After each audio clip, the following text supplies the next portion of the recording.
La era victoriana es recordada como una época de elegancia, disciplina y perfección moral.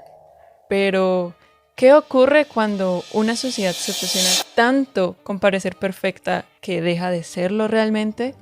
Porque algunas de las historias más inquietantes de esta época no nacieron precisamente del caos, sino del exceso de control. Hola, hola, yo soy Salma Salazar, o Saji, como prefieran llamarme, y sean bienvenidos a este nuevo video y a esta nueva etapa en el canal que de verdad que desde hace muchísimo tiempo había querido traerles y hoy por fin, gracias a Dios, se dio esta oportunidad y esto me pone muy feliz, de verdad. Quiero contarles que en este canal vamos a explorar y a analizar historias misteriosas, épocas olvidadas y todo aquello que probablemente aún no tenga explicación. Por eso hoy no hablaremos solo de una historia. Vamos a entender por qué una de las épocas más aparentemente fascinantes terminó produciendo algunas de las conductas más oscuras. La obsesión con la imagen. En la Inglaterra victoriana, la reputación lo era todo. No importaba tanto quién eras, sino lo que los demás creían y veían de ti. La sociedad estaba construida sobre una idea peligrosísima. La perfección debía ser visible, incluso si no era real. Esto se podía evidenciar en familias enteras que mantenían apariencias impecables, pero mientras ocultaban conflictos, abusos e incluso crímenes, como muy comúnmente lo vemos retratado en series y películas basadas en aquella época. Un ejemplo que quizás la mayoría conozcan es Bridgerton, una serie donde muestran la importancia de la reputación y la buena imagen, donde un solo rumor sobre ti podía acabar con tu vida entera. Y así sucedía realmente.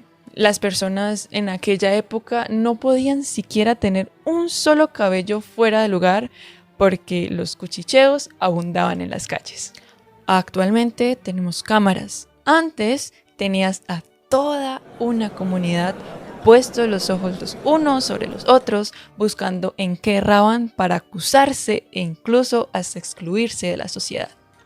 Y entrando a analizar estos comportamientos, podemos concluir que era una sociedad despersonalizada o que vivían en una constante disociación emocional, como consecuencia directa de la intensa represión social y emocional que caracterizaba a su cultura. Esto creaba una división psicológica, una identidad pública y una identidad en privado. Y cuando esa distancia carece demasiado, las personas dejaban de saber quién eran realmente. Esta presión extrema para mantener las apariencias llevaban a una desconexión del yo auténtico, un punto en el que incluso se llegaba a sentir que la realidad no es real. Todo esto debido a la moral victoriana y su estricto código de conducta. El psicoanálisis de Sigmund Freud es un claro ejemplo de esto. Surgió como una respuesta directa a la sociedad exacerbantemente moralista, caracterizada por la represión sistemática de los instintos naturales. Freud identificó en esta represión la raíz de muchos trastornos psíquicos, como la histeria, que hoy podríamos interpretar como manifestaciones de trauma y disociación. La doble moral de la época donde las normas públicas de pureza coexistían con la prostitución, los amoríos secretos y la droga en la esfera privada es un ejemplo claro de una cultura que fomentaba la desconexión entre el yo social y el yo deseante, un estado psicológico profundamente disociativo. Y así, poco a poco, la apariencia dejó de ser una imagen para convertirse en una prisión. La represión emocional. Sentir no era libre. Las emociones intensas eran vistas como debilidad. El deseo como algo peligroso. Imagina vivir en un mundo donde tus emociones no te pertenecen a ti, sino a tu reputación. En esa época, mostrar demasiada alegría, tristeza, enojo no era visto como una reacción natural, sino como una falta de control. Y esto era considerado gravísimo. Si te emocionabas demasiado, eras inestable. Si una mujer levantaba la voz, era peligrosa. Por eso, la gente aprendió a usar máscaras de frialdad absoluta. La consigna era clara: mantener la compostura a toda costa, aunque por dentro te estuvieras rompiendo. Sentir era un lujo que nadie se podía permitir, porque un desliz emocional podía arruinar el nombre tuyo y de toda tu familia. Y en esa época, créeme que no querías eso. Por otro lado, el deseo no se veía como algo bonito o romántico, sino como un impulso destructivo. Se pensaba que si la gente seguía estos impulsos, la sociedad se caería a pedazos. Por eso se crearon reglas rígidas para encerrar esos instintos, convirtiendo algo natural en algo vergonzoso que solo podía existir en la sombra.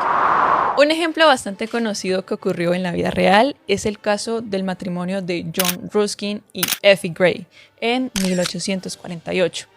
John Ruskin era el crítico del arte más importante de Inglaterra. Se casó con la joven Effie Gray en un matrimonio que parecía perfecto ante la sociedad. Sin embargo, no era tan así. El matrimonio nunca se consumó durante 6 años. Se dice que Ruskin tenía una idea tan idealizada y reprimida del cuerpo femenino, claro, basada en estatuas de mármol frías y perfectas, que cuando vio la realidad del cuerpo de su esposa en la noche de bodas, sintió asco y fue incapaz de tocarla. Es así que Effie vivió años y años en silencio, fingiendo una felicidad que no existía, escribiendo en sus cartas el vacío que sentía hasta que finalmente logró un escandaloso anulamiento del matrimonio. Este caso muestra cómo la represión no solo afectaba el ánimo, sino que destruía vidas y cuerpos reales por no poder cumplir con expectativas inhumanas. Y tristemente podemos ver cómo eso se sigue replicando en nuestra actualidad. También durante el siglo XIX era común que las familias nobles quemaran la correspondencia privada de parientes tras su fallecimiento. Esto se hacía para limpiar la imagen del difunto. Muchas de estas cartas contenían expresiones de amor prohibidas o dudas existenciales que no encajaban con la máscara pública de perfección, y por eso decidían silenciarlo o censurarlo. Muchos escribían en secreto lo que jamás podían decir en voz alta. El papel era el único lugar donde la emoción podía existir sin censura. Otro acto muy común entre habitantes de esta época era el uso de joyas o relicarios con mechones de pelo de amantes o personas fallecidas. Esto lo hacían ya que al no poder expresar el duelo o el amor de forma abierta, la emoción se comprimía en un objeto pequeño y oculto normalmente bajo la ropa. Pero la mente humana no elimina lo que siente, lo acumula, lo transforma y eventualmente lo libera. La represión constante generaba síntomas físicos. En la vida real, esto se manifestaba en desmayos, parálisis psicógenas o tics nerviosos, lo que Freud llamaba conversión.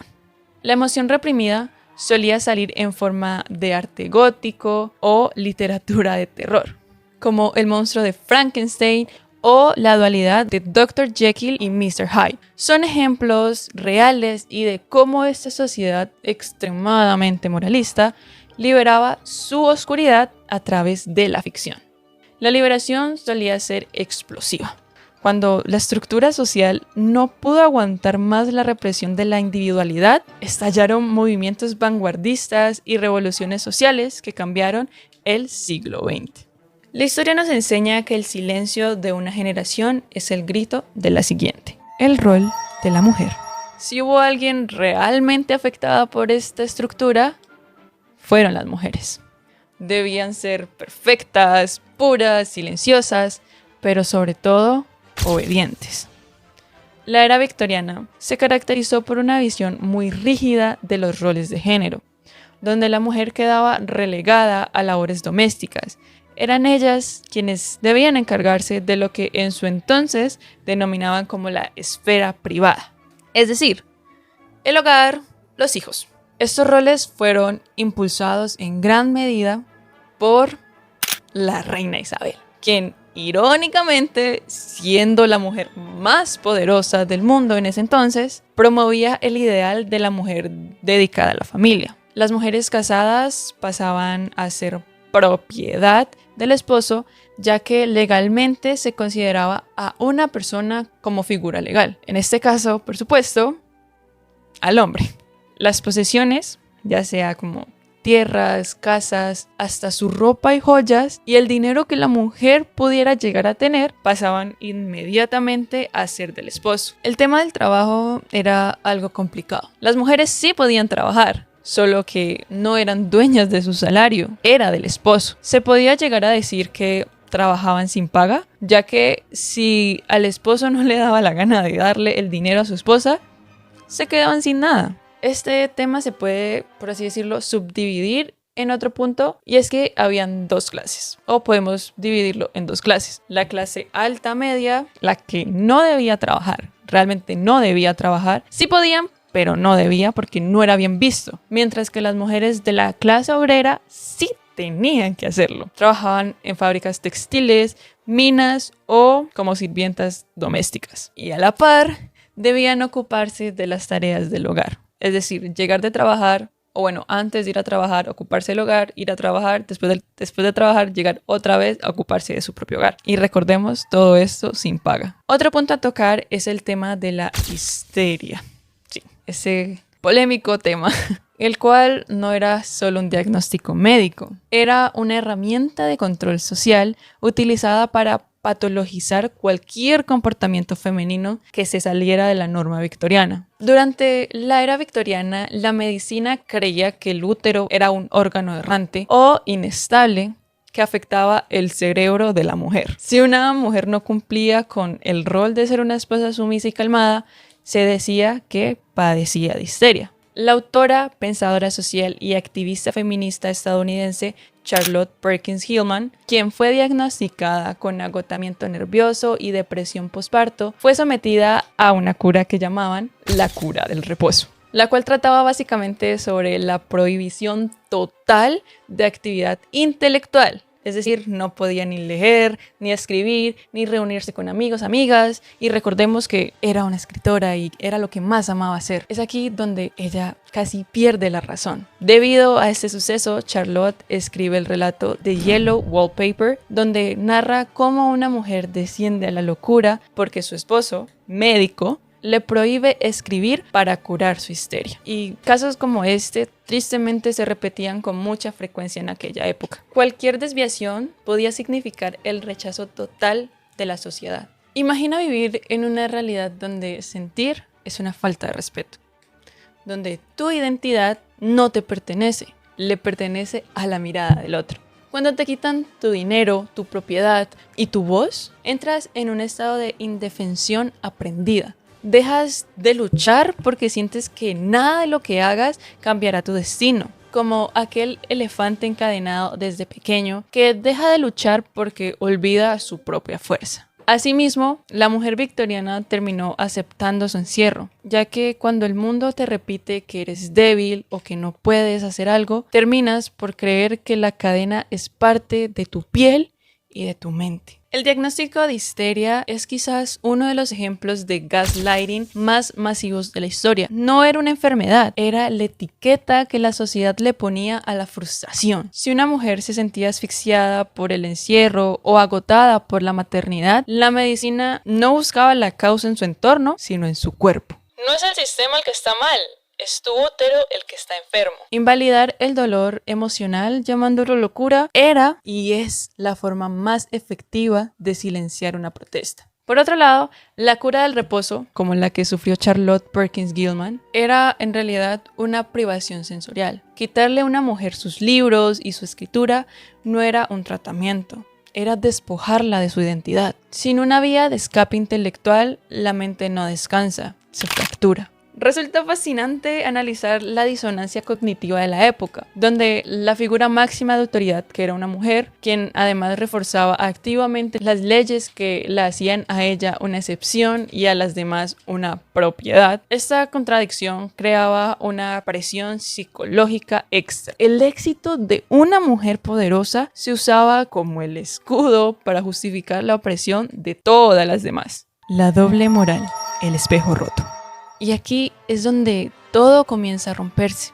Lo que era condenado públicamente era practicado en lo privado. Mientras la sociedad victoriana se obsesionaba con la pureza, Londres se convertía en la capital de la prostitución oculta y los clubes secretos. Era un mundo de dos realidades. De día, el caballero respetable. De noche, el consumo de opio y los deseos prohibidos. Esta contradicción no solo estaba en las calles, estaba en la mente. Por eso, en esta época nace una de las historias más icónicas de la humanidad. El extraño caso de Dr. Jekyll y Mr. Hyde. No era solo ficción, era un diagnóstico social. Jekyll no es un monstruo, es un hombre que ya no puede sostener su máscara. Representa a toda una generación que aprendió a vivir dividida, ocultando su sombra hasta que esa sombra terminó por devorarlos. Vivir en dos realidades al mismo tiempo genera un desgaste psicológico brutal, porque cuando pasas toda tu vida escondiéndote, terminas por convertirte en tu propio secreto. El grito del silencio. La represión no destruye los impulsos, los intensifica. Lo que no se expresa no desaparece, se transforma. Durante todo este video hemos visto cómo la era victoriana intentó domesticar la naturaleza humana a base de silencio y control. Pero la mente no funciona así. Cuando le prohíbes a alguien sentir, amar o simplemente ser, la presión busca una salida. A menudo, esa salida es la oscuridad, ya que nadie puede ser un santo bajo vigilancia constante sin terminar convirtiéndose en un monstruo en la oscuridad. Y tal vez lo más inquietante de todo esto es que esa estructura no murió en 1901. Hoy no usamos carruajes, ni quemamos cartas para salvar el honor de nuestra familia, pero vivimos en la era de la reputación digital. Hoy también editamos nuestra realidad para que parezca perfecta. También ocultamos nuestras sombras bajo filtros de felicidad constante. Y también sentimos ese pánico visceral a que los demás descubran quiénes somos realmente detrás de la pantalla. La era victoriana nos enseñó que una sociedad obsesionada con la perfección termina produciendo monstruos. Así que la pregunta no es cuánto ha cambiado el mundo, sino cuánto de ese silencio victoriano sigue dictando tu vida hoy. Porque al final, la oscuridad no desaparece, solo aprende a esconderse mejor.